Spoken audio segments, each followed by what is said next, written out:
रखना, भारत का पहला 3D प्रिंटेड पोस्ट ऑफिस कहाँ पे बनाया गया? बंगलुरु में। और भारत का पहला 3D प्रिंटेड हाउस ये कहाँ पे बनाया गया, जिसका उद्घाटन खुद हमारी वित्त मंत्री निर्मला सीतारमण जी ने किया था? तो आंसर होगा IIT मद्रास। ये भी ध्यान रखना। फिर बताओ, ब्रेन ईटिंग अमीबा से किस देश में पहली मौत हुई थी? तो आंसर होगा साउथ कोरिया। तो ये जो ब्रेन ईटिंग अमीबा है, ये लोगों के मस्तिष्क को खत्म कर देता है। अमीबा क्या है? एक प्रोटोजोआ है। ये एक कोशिकीय जीव है, यानी कि सिंगल सेल जीव है ये। तो याद रखना, साउथ कोरिया में। फिर बताइए, विश्व स्तरीय कयाकिंग कैनोइंग अकादमी की स्थापना ये कहाँ पे की जाएगी? तो आंसर होगा उत्तराखंड में। अब ये कयाकिंग और कैनोइंग ये क्या है? ये एक वाटर स्पोर्ट है। मतलब इसमें एक छोटी नाव होती है जिसे कयाक कहते हैं, उस पर बैठ करके पानी में बोटिंग करनी होती है। तो याद रखना, उत्तराखंड के टिहरी में एक विश्व स्तरीय कयाकिंग कैनोइंग अकादमी स्थापित की जाएगी। अच्छा, मैं अगर आपसे पूछूं कि भारतीय रेलवे ये देश की सबसे बड़ी कुश्ती अकादमी कहाँ पे स्थापित करेगा, तो आंसर करना किशनगंज, दिल्ली में। और भारत की पहली पैरा बैडमिंटन अकादमी ये कहाँ पे बनी? लखनऊ में। फिर बताओ, अभी किसे इंडियन ओवरसीज बैंक के MD CEO के रूप में नियुक्त किया गया? तो आंसर होगा अजय कुमार श्रीवास्तव। और इंडियन ओवरसीज बैंक, इसका मुख्यालय कहाँ पर है? चेन्नई में है। और इसकी टैगलाइन क्या होती है? Good people to grow with. फिर बताइए, अभी जो अमेरिकी उपराष्ट्रपति हैं, इन्होंने किसे राष्ट्रीय अंतरिक्ष परिषद सलाहकार समूह में नामित किया था, यानी कि नेशनल स्पेस काउंसिल के यूजर एडवाइजरी ग्रुप में शामिल किया था? तो आंसर होगा राजीव बडियाल। और अमेरिकी उपराष्ट्रपति कौन है? कमला हैरिस है। और इन्होंने भी भारतीय अमेरिकी राजीव बडियाल को राष्ट्रीय अंतरिक्ष परिषद सलाहकार समूह में नामित किया। वैसे कमला हैरिस की अभी रक्षा सलाहकार कौन बनी थी? तो याद रखना, उनका नाम शांति सेठी है। फिर आपसे पूछा, RTI जवाबदेही में सबसे खराब प्रदर्शन करने वाला राज्य कौन सा है? तो आंसर होगा तमिलनाडु, जहाँ पे इसकी निपटान दर बताई गई मात्र 14%। और तमिलनाडु के बाद महाराष्ट्र RTI जवाबदेही में दूसरे सबसे खराब स्थिति वाला राज्य है, जिसकी निपटान दर 23% है। RTI मतलब राइट टू इंफॉर्मेशन। चलो फिर बताओ, देश का दूसरा सबसे लंबा केबल वाला 8 लेन जुआरी ब्रिज का उद्घाटन कहाँ पे किया गया? गोवा में। किसने किया? हमारे सड़क व राजमार्ग मंत्री नितिन गडकरी। इन्होंने गोवा में देश के दूसरे सबसे लंबे केबल वाले 8 लेन जुआरी ब्रिज का उद्घाटन किया।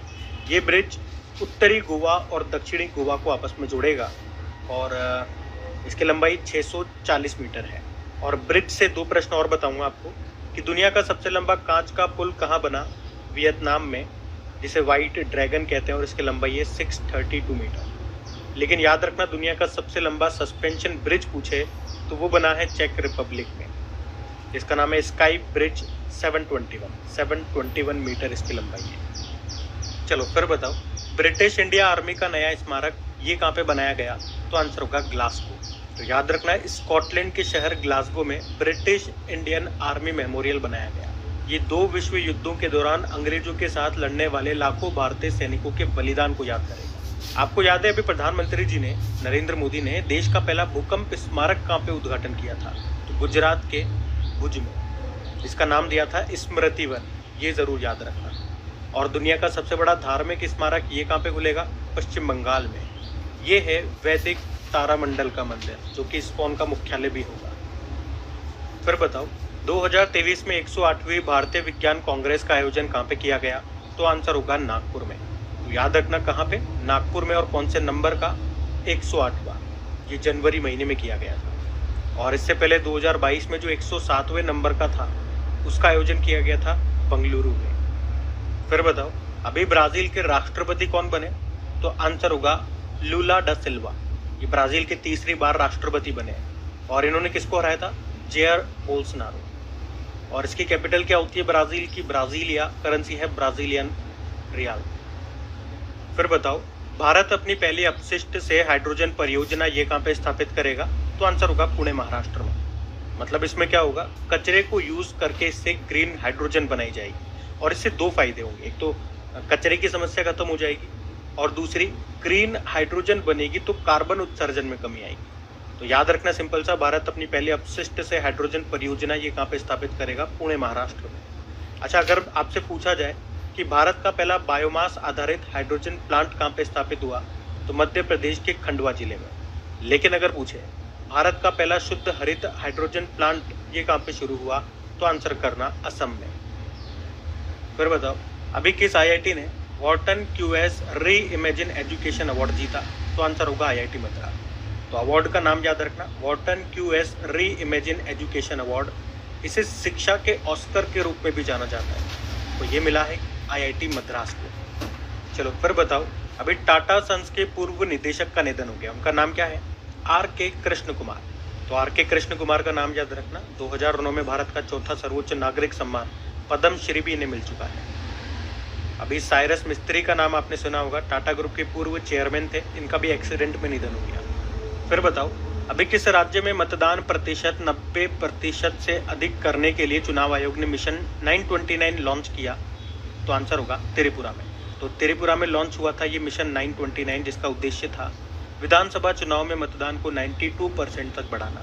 वैसे त्रिपुरा के मुख्यमंत्री कौन है, माणिक शाह है। और भारतीय चुनाव आयोग की बात करें तो स्थापना 25 जनवरी 1950 को होती है, इसीलिए आप 25 जनवरी को नेशनल वोटर डे मनाते हो। और चीफ इलेक्शन कमिश्नर कौन है, मुख्य चुनाव आयुक्त राजीव कुमार है, 25वें नंबर के। अच्छा अभी चुनाव आयोग ने किसे अपना नेशनल आइकॉन बनाया, ये करंट अफेयर्स का ही प्रश्न है, इसका उत्तर आप ही दो। हिंट मैं आपको देता हूँ, ये क्रिकेटर है। बाकी अगर पूछे कि गरुड़ एप्लीकेशन को किसने लॉन्च किया, तो भारतीय चुनाव आयोग ने। फिर बताओ वैश्विक परिवार दिवस कब मनाया गया, ग्लोबल फैमिली डे, तो आंसर होगा 1 जनवरी को। अब इसमें आप कंफ्यूज मत होना, अंतरराष्ट्रीय परिवार दिवस से वो मनाया जाता है 15 मई को। और एक और होता है परिवार परीक्षण का अंतरराष्ट्रीय दिवस, international day of family remittance, वो 16 जून को मनाया जाता है। तो परिवार से संबंधित ये 3 दिवस मैंने आपको बता दिए, अब आप इसमें गलती मत करना। फिर बताओ भारत की पहली अंडर वाटर मेट्रो किस शहर में चालू की जाएगी, तो आंसर होगा कोलकाता में। कोलकाता मेट्रो होगी। और किस नदी के नीचे, हुगली नदी के नीचे। अच्छा आप जानते हो भारत में कितने रेलवे जोन है, तो 18 है, और उसमें से 17वां यही है कोलकाता मेट्रो। फिर बताओ अभी सरकार ने आयुर्वेद में अनुसंधान और विकास को बढ़ावा देने के लिए कौन सा कार्यक्रम शुरू किया था, अच्छा प्रश्न है, तो आंसर होगा स्मार्ट। स्मार्ट की फुल फॉर्म क्या है, scope for main stream Ayurveda research and teaching professionals. तो सरकार ने आयुर्वेदिक चिकित्सा शिक्षा को रेगुलेट करने और आयुर्वेद में अनुसंधान और विकास को बढ़ावा देने के लिए ये कार्यक्रम शुरू किया था। वैसे आयुर्वेद दिवस कब होता है, 23 अक्टूबर को होता है। और आयुष मंत्री आप जानते ही हो, सर्बानंदा सोनोवाल है, शिपिंग मंत्रालय भी इनके पास है। तो इस प्रश्न में आपसे पूछ रहे हैं किसने राष्ट्रीय टीम के लिए चुने जाने वाले खिलाड़ियों के लिए योयो टेस्ट अनिवार्य कर दिया था, आंसर होगा बीसीसीआई ने। योयो टेस्ट ये एक एरोबिक सहन शक्ति फिटनेस टेस्ट है। इसके अलावा खिलाड़ियों को चुने जाने से पहले एक डेक्सा टेस्ट भी करवाना होगा। डेक्सा ये एक बोन डेंसिटी टेस्ट है। BCCI board of cricket council in India, ये क्रिकेट को कंट्रोल करता है भारत में, जिसकी स्थापना होती है 1928 में। मुख्यालय इसका वानखेड़ा स्टेडियम मुंबई में है और अध्यक्ष हैं रॉजर बिन्नी।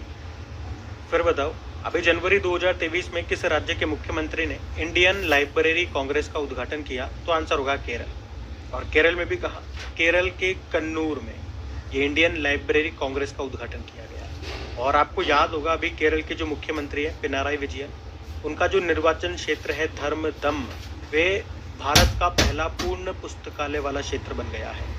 और इसी से आपको एक प्रश्न याद दिलाऊं, तो प्रश्न ऐसे आएगा एग्जाम में कि किस राज्य का जामताड़ा जिला बना हर गांव में पुस्तकालय वाला देश का पहला जिला, तो आंसर होगा झारखंड। और बताओ किस राज्य ने फ्रेंड्स ऑफ लाइब्रेरी प्रोग्राम शुरू किया था, तो आंसर होगा तमिलनाडु। फिर बताओ अभी किस राज्य ने राज्य में निराश्रितों के लिए 101 करोड़ रुपए के मुख्यमंत्री सुखाश्रय सहायता कोष की स्थापना करने की घोषणा की, तो आंसर होगा हिमाचल प्रदेश। तो ये जो फंड है, ये जो कोष है, इसको कहाँ पे खर्च किया जाएगा, तो आप कह सकते हो ज़रूरतमंद बच्चों और निराश्रित महिलाओं को उच्च शिक्षा देने में ये फंड खर्च किया जाएगा, जिसको शुरू किया हिमाचल प्रदेश ने। चलिए फिर बताइए अभी जनवरी में ही एशियाई प्रशांत डाक संघ के महासचिव कौन बने, तो आंसर होगा डॉक्टर विनय प्रकाश सिंह। और ये प्रश्न इंपॉर्टेंट मार्क करना, क्योंकि ये पहली बार है जब कोई भारतीय डाक क्षेत्र में किसी अंतर्राष्ट्रीय संगठन का नेतृत्व कर रहा है। आप पूछोगे एशियाई प्रशांत डाक संघ का मुख्यालय कहाँ पर है, तो नोट करना बैंकॉक थाईलैंड में है। और अगर पूछे कि यूनिवर्सल पोस्टल यूनियन का हेडक्वार्टर कहाँ है, तो बर्न स्विट्जरलैंड में है। वैसे वर्ल्ड पोस्ट डे, विश्व डाक दिवस कब मनाते हैं? 9 अक्टूबर को मनाते हैं, जबकि राष्ट्रीय डाक दिवस हम मनाते हैं 10 अक्टूबर। और राष्ट्रीय डाक कर्मचारी दिवस पूछेंगे तो 1 जुलाई को मनाते हैं। तो ये तीनों मिलते जुलते एकदम बिल्कुल कंफ्यूज करने वाले प्रश्न होते हैं ना, वो मैं आपको साथ के साथ बताता हुआ चलता हूँ, तो इन्हें नोट कर लिया करो या ध्यान में रखा करो। फिर बताओ, सियाचिन में सक्रिय रूप से तैनात होने वाली पहली महिला अधिकारी कौन बनी? तो आंसर होगा शिवा चौहान। तो शिवा चौहान, इनको दुनिया के सबसे ऊंचे युद्ध क्षेत्र सियाचिन ग्लेशियर पर कुमार पोस्ट में तैनात किया गया है। सियाचिन ग्लेशियर ये पृथ्वी पर सबसे ऊंचा युद्ध का मैदान है, जहां पे भारत और पाकिस्तान 1984 के बाद से रुक कर लड़ते रहते हैं। पर बताइए, हाइड्रोजन संचालित ट्रेन शुरू करने वाला एशिया का पहला और दुनिया का दूसरा देश कौन सा बना? सबको पता है, चाइना। और ये तो दुनिया का दूसरा है, लेकिन पूछे दुनिया का पहला कौन सा है, तो जर्मनी। और भारत ने भी कहा कि वो दिसंबर 2023 तक अपनी पहली स्वदेशी हाइड्रोजन ट्रेन शुरू कर देगा। और कहाँ पे करेगा? सबसे पहले हरियाणा। फिर बताओ, किस राज्य ने नीलगिरी तहर परियोजना शुरू की? तो आंसर होगा तमिलनाडु। ये जो नीलगिरी तहर है, ये तमिलनाडु का राजकीय पशु है, और इसी के संरक्षण के लिए तमिलनाडु सरकार ने ये परियोजना शुरू की है। आपको बता दूं, इसे IUCN की लाल सूची में लुप्त प्राय के रूप में सूचीबद्ध किया गया है। ये नीलगिरी की पहाड़ियों में पाया जाता है, ये ध्यान रखना। चलो फिर बताओ, फातिमा शेख के योगदान को किस राज्य सरकार ने पाठ्य पुस्तकों में शामिल किया? तो आंसर होगा आंध्र प्रदेश। और फातिमा शेख ये कौन थी? ये भारत की पहली महिला मुस्लिम शिक्षिका थी, ये लाइन याद रखना। फिर बताओ, किस राज्य की पुलिस ने निजात अभियान के लिए IACP पुरस्कार जीता? तो आंसर होगा छत्तीसगढ़। IACP इसका मतलब होता है international association of chiefs of police. और ये जो निजात अभियान है ना इनका, छत्तीसगढ़ पुलिस, ये एक नशा मुक्ति अभियान है। फिर बताओ, रेल मंत्रालय ने किस वर्ष तक कार्बन तटस्थ बनने के लिए 5 आयामी योजनाओं की रूपरेखा तैयार की? सिंपल सा है, एक लाइन में पूछेंगे। रेल मंत्रालय का टारगेट क्या है किस वर्ष तक कार्बन तटस्थ बनने का, कार्बन न्यूट्रल बनने का? तो आंसर याद रखना 2030। वैसे भारत का कार्बन न्यूट्रल होने का लक्ष्य है, रेलवे का तो 2030 है, लेकिन भारत का है 2070, ये भी ध्यान रखना। तो बताओ, विश्व ब्रेल दिवस कब मनाया गया? तो आंसर होगा 4 जनवरी। तो ब्रेल लिपि के जो आविष्कारक थे लुई ब्रेल, इनकी जयंती होती है। फिर बताओ, अभी किस राज्य सरकार ने मुख्यमंत्री आवासीय भूमि अधिकार योजना शुरू की थी? तो आंसर होगा मध्य प्रदेश। मध्य प्रदेश में भी कहाँ से? मध्य प्रदेश में टीकमगढ़ जिले से इसको शुरू किया गया था। यहाँ पे मुख्यमंत्री शिवराज सिंह चौहान ने चयनित लोगों को आवासीय भूमि के निःशुल्क पट्टे बांटे थे। फिर बताओ, अभी किसने कवास सूरत में भारत का पहला ग्रीन हाइड्रोजन ब्लेंडिंग ऑपरेशन शुरू किया? तो आंसर होगा NTPC। NTPC इसके अध्यक्ष कौन है? गुरदीप सिंह। अच्छा यूँ बताओ, संपर्क क्रांति एक्सप्रेस ट्रेन का नाम बदल के क्या कर दिया? अक्षरधाम एक्सप्रेस। रेल मंत्री कौन है? अश्विनी वैष्णव। फिर बताओ, गृह मंत्रालय ने भूमि और रोजगार सुरक्षा उपाय